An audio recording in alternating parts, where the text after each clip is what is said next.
guys, Einharjar here and welcome to my channel. And in today's video, we are going back to my art demo. And in this edition, I am going to show you the process of creating some fantasy characters. If you're familiar with the Dungeons and Dragons lore or races, I am going to make a Tiefling. It's a demon humanoid race. Anyway, I'm going to show you a process. Let's get started. So right now, and we'll start with the head.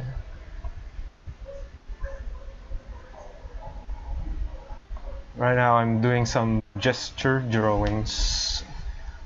See the pose I would like to have this character have. So this is a rogue class Tiefling based on the reference images I have gathered. I'm going to make him hold to have weapons like a hand crossbow and some rapier or dagger.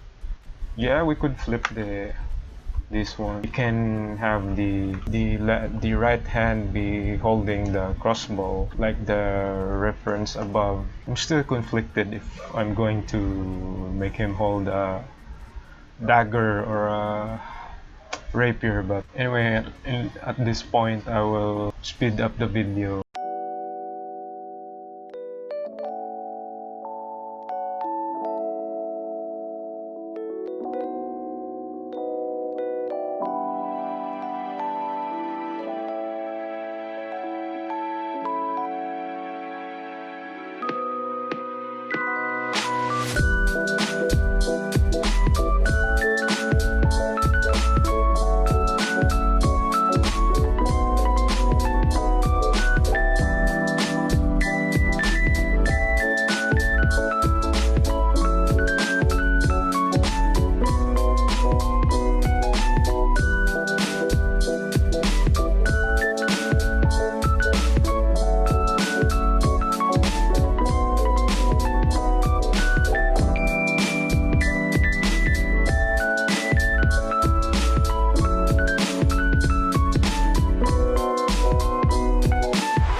Alright guys, I'm done with the sketch, so I'm going to color the character now, and this is just a placeholder colors, so uh, after this I'm going to submit this to my client and for approval.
Alright, I'm done with the sketch. So I'll stop the recording for now. See you in the next video.